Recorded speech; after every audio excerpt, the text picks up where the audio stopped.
Fala meu povo, tudo bem? Eu sou o professor Renato Amigo, seu professor de Química, e é com muito prazer que eu te convido hoje para assistir mais um vídeo aqui do bloco 4, o bloco das dicas do amigo. E hoje a gente vai falar um pouquinho sobre os conteúdos de Química na prova da FUVEST, isso mesmo. Se você quiser maiores informações aí sobre todo o nosso projeto, é só acessar o nosso site www.quimicadoamigo.com.br e aproveitar todo o conteúdo que é disponibilizado tanto no site como no YouTube, tudo de forma 100% gratuita, beleza? Então seja muito bem-vindo, muito bem-vinda você que vai prestar agora neste final de semana a prova da FUVEST. Dos 4 grandes vestibulares aqui da região de São Paulo, Enem, Unesp, Unicamp, a FUVEST é a última prova aí de primeira fase. Então, são 90 questões. Geralmente em Química se cobra 9 questões exclusivas da disciplina de Química e mais algumas questões interdisciplinares, geralmente 2 ou 3, tá?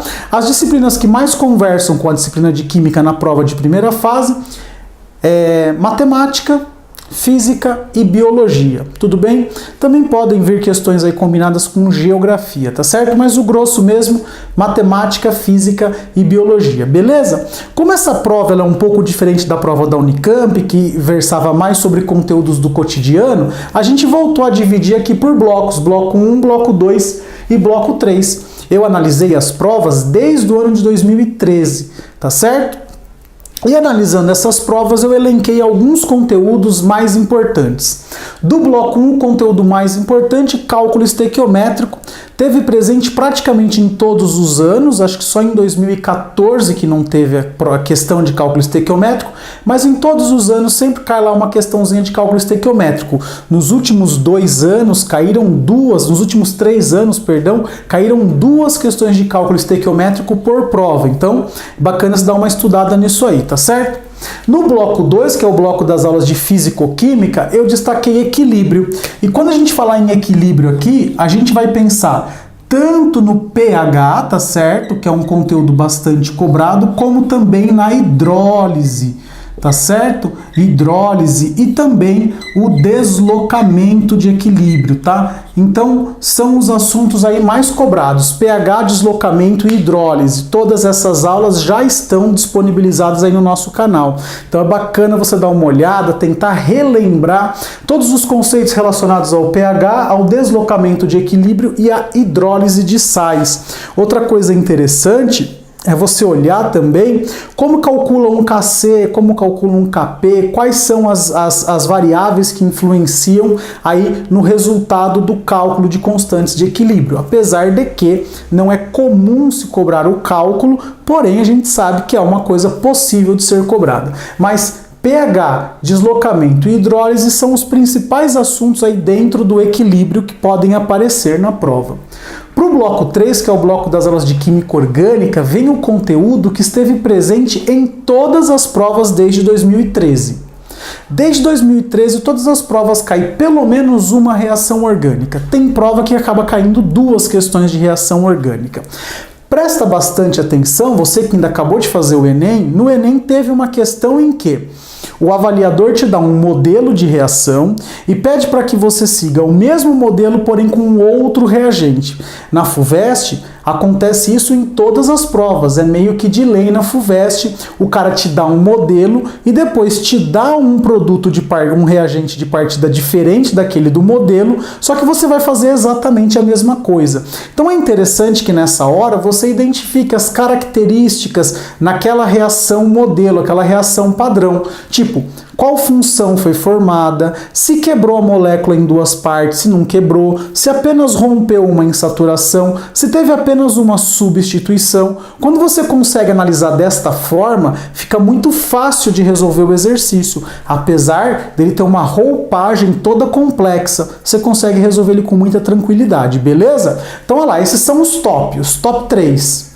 Cálculo estequiométrico, equilíbrio e reações orgânicas. Aí partindo para um patamar de cobrança um pouco menor, ou seja, não cobra-se todos os anos, no bloco 1 a gente tem as forças intermoleculares, de polo induzido para moléculas apolares, de polo permanente para moléculas polares e ligação de hidrogênio quando a molécula for muito polar e apresentar o átomo de hidrogênio ligado diretamente ao átomo de oxigênio, de flúor ou de nitrogênio entre as moléculas estabelecem-se forças intermoleculares, tá certo? Uma coisa que é interessante você lembrar é que quando eu mudo de estado físico, saio do estado sólido e passo para o estado líquido, eu estou enfraquecendo a força intermolecular. Quando eu saio do líquido e vou para o gasoso, eu estou rompendo a força intermolecular. A gente não está rompendo ligação interatômica, eu estou rompendo interação intermolecular, tá certo? Então é só você pegar, dar uma lembrada nisso, ver qual é o tipo de interação, lembrar que moléculas que apresentam apenas carbono e hidrogênio são moléculas apolares, tá certo? Então é bacana você relembrar isso aí. Maravilha? Do bloco 2, eu sempre trago aí a ideia da concentração e as relações entre as concentrações e os desdobramentos da concentração. A prova da FUVEST é uma prova que cobra normalmente coisas relacionadas ao cotidiano de um laboratório, ou seja, operações que um químico faz. Quando a gente fala em concentração, é sempre uma informação do soluto relacionado com uma informação da solução. Os tipos de concentração, concentração comum, concentração molar, título e partes por milhão, o famoso ppm. Mas o mais legal é que você consiga surfar pelas operações da concentração. Se eu pegar uma solução de concentração X e adicionar água, eu estou diluindo esta solução. É uma operação que eu fiz a partir de uma solução com concentração conhecida. Uma outra operação bastante interessante é a operação de mistura de soluções. Quando eu misturo duas soluções, podem ocorrer alguns detalhes. Primeiro, se não houver reação, ou seja, é uma mistura sem reação, a gente pode ter o mesmo soluto ou solutos diferentes. Se a mistura de soluções for com o mesmo soluto, você vai fazer uma média ponderada considerando os volumes de cada uma das soluções adicionadas. Se for uma mistura de soluções sem reação, porém com solutos diferentes, você vai calcular como se fosse uma diluição. Você vai diluir uma solução e depois vai diluir a outra. Imagina que eu tenho uma solução de água com açúcar aqui e uma de água com sal. Quando eu misturar as duas, a solução de água com açúcar dilui a de água com sal. E a solução de água com sal dilui a solução de água com açúcar. Ou seja, quando eu tenho mistura de soluções com solutos diferentes, eu tenho, na verdade, uma diluição. Maravilha? E quando eu tenho mistura de solutos com solutos diferentes, mas que tenha reação química, aí você tem um cálculo estequiométrico, voltou para cá. Tá certo? Então, mistura de soluções com reação química, cálculo estequiométrico. O mais clássico de todos é a titulação. Titulação ácido-base, beleza? Para o bloco 3, o conteúdo que vem aí logo na sequência das reações orgânicas, as funções orgânicas, né? Para a gente identificar as funções aí, não confunda álcool com fenol, tá certo? Não confunda éter com éster, amina com amida. Importante você saber diferenciar essas funções. Maravilha? Vamos descer mais um degrauzinho para o bloco 1, propriedades. Tanto propriedades específicas, ponto de fusão, ponto de ebulição, densidade, solubilidade, como propriedades periódicas, variação ou crescimento do raio, variação da eletronegatividade, da eletroafinidade, da energia de ionização. Sempre importante você ter essas ideias na cabeça, lembrar como que é o comportamento do raio, como é o comportamento da energia de ionização, da eletronegatividade. Sempre bom você dar uma revisada nisso aí. Teve um ano que caíram 2 questões de propriedades periódicas na mesma prova. Então, galera que não apostava nisso, ó, se deu mal, beleza? Segundo, descendo aí um outro degrauzinho no bloco 2, a gente tem termoquímica e cinética. Sempre eles tentam aplicar termoquímica a combustíveis e cinética eles tentam aplicar o cotidiano de um químico, tá certo? Dentro de um laboratório. Então ele faz lá diversos experimentos e pede para que você compare, não só do ponto de vista cinético, mas também do ponto de vista da própria reação em si. Então é bacana que você saiba equacionar as reações para que você possa entender o que ele está perguntando e responder da melhor maneira possível, tá? Aqui na termoquímica, vamos lembrar 3 formas de calcular o ΔH de uma reação: calor de formação, que é calor de formação dos produtos menos o calor de formação dos reagentes. Energia de ligação, você quebra todas as ligações dos reagentes, coloca um sinalzão positivo, porque é endotérmico, quebra todas as ligações dos produtos, faz essa somatória e coloca um sinalzão negativo, porque é exotérmico. Fez essa conta, acabou o exercício, tá certo? Já resolveu. Ou então, última forma de calcular por lei de Hess. É só você manipular as equações como se fossem equações matemáticas. Na cinética, estuda a rapidez com a qual uma reação se processa. Então tem que lembrar dos fatores: superfície de contato, temperatura, concentração, a presença de catalisador, saber definir o que é energia de ativação. Lembra que o catalisador ele diminui a energia de ativação, fazendo com que a reação se processe de forma mais rápida. Então isso é bacana você lembrar, tá certo? Para o bloco 3, a questão da isomeria, às vezes é cobrada, às vezes é lembrada pela banca de química, tá certo? Isomeria, a gente tem a isomeria plana, pode ser de função, pode ser a tal da tautomeria, pode ser isomeria de cadeia, pode ser isomeria de posição ou a metameria, que é a isomeria de posição para o heteroátomo. Além dessas, a gente tem ainda a isomeria geométrica, conhecida também como isomeria cis-trans, tá certo? Aquela que precisa de uma dupla ligação, 2 ligantes diferentes em cada carbono, ou então de um ciclo onde dois carbonos do ciclo tenham ligantes diferentes. Se os de menor massa ou os iguais estiverem para o mesmo lado, cis; se estiverem em lados opostos, trans. E por último, a isomeria ótica, que é aquela do carbono quiral, do carbono assimétrico, que é um carbono que possui 4 substituintes diferentes, beleza?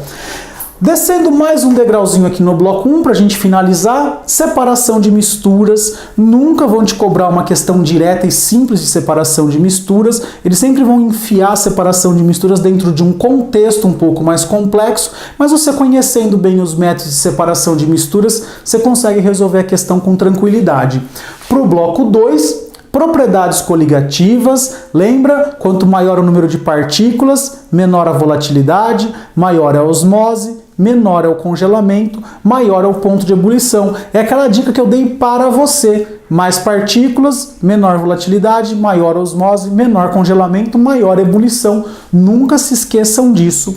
E a parte de eletroquímica, pilha e eletrólise, tá certo? Lembra dos conceitos principais de uma pilha? Lembra que a eletrólise precisa do fornecimento de energia elétrica para acontecer. Então você precisa passar uma corrente e o processo é não espontâneo. Já numa pilha o processo é espontâneo. Além disso, vamos tomar cuidado com questões relacionadas à radioatividade e meio ambiente. Radioatividade, conceito de meia-vida, foi cobrado no Enem agora, né?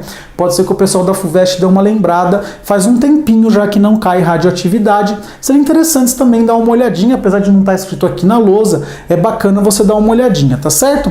Então aí eu elenquei vários conteúdos, tá certo? É óbvio que a gente vai acertar a maioria, mas a ideia não é essa. A ideia foi só realmente dar uma repassada nesses conteúdos para ajudar você a conseguir ir bem nessa prova. Pessoal, agora algumas dicas aí interessantes para a resolução da prova. Perca, pelo amor de Deus, meia hora da prova para fazer uma leitura, para fazer uma varredura em toda a prova. Nessa sua leitura prévia, não é possível você não identificar algumas questões fáceis que você consegue resolver, ou mesmo durante essa leitura prévia, ou aquelas que você vai fazer um sinalzinho e fala assim, essa aqui eu vou voltar porque essa aqui eu vou arrebentar. Fez a primeira leitura prévia, já vai marcando algumas questões, volta, resolve essas questões que você marcou primeiro com tabela, com gráfico, com imagem, enunciados curtos, contas, expressões matemáticas simples, tá certo? Beleza, fez isso? Volta, aí de novo você vai fazer mais uma leitura, agora já uma leitura um pouco mais pontual, vai para a disciplina que você mais gosta, lê algumas questões, resolve algumas. A questão, você leu, veio o conteúdo na cabeça, veio a forma de resolver na cabeça, resolve. Veio só o conteúdo, mas não veio a forma de resolver, pula, faz um X. Se não veio nem o conteúdo, nem o jeito de resolver, faz uma bola, circula e fala assim, essa aqui vai ser no chute. Mas não deixa de ler todas as questões. Então, bateu o olho, pô, esse conteúdo eu lembro, eu acho que faz assim, é rápido, vou resolver.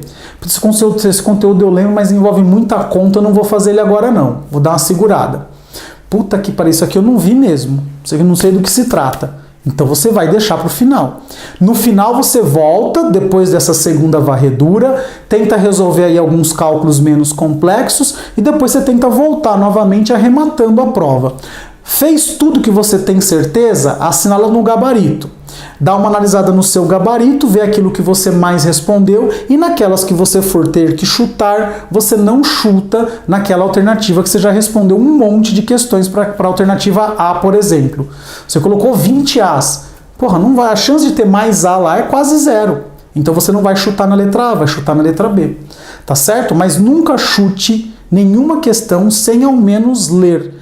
Por dar pelo menos duas passagens nessa prova, no mínimo duas. O ideal é dar uma muito rápida, dar uma segunda para tentar varrer aí pelo menos um terço da prova, depois dar mais uma varredura para você conseguir varrer mais do que uma metade do que sobrou, e depois você volta aí já escolhendo as questões que você vai resolver, as questões que você vai ter que chutar, beleza? Eu acho que com isso aí você consegue ter sucesso nessa prova, tranquilo? Se você gostou desse vídeo, por favor, clique no botão curtir. Se conhece alguém que vai prestar a FUVEST e de repente a pessoa não está inscrita no nosso canal, primeiro, divulga o nosso canal, peça para a pessoa se inscrever, compartilhe esse vídeo aí nas suas redes sociais. Se você tem dúvida, tem sugestão, tem crítica ou elogio para o nosso canal, deixa um comentário aqui no YouTube mesmo ou envia um e-mail para mim no quimicadoamigo@gmail.com, quimicadoamigo@gmail.com, beleza? Sempre é um prazer receber, responder e interagir com você, principalmente nessa fase aí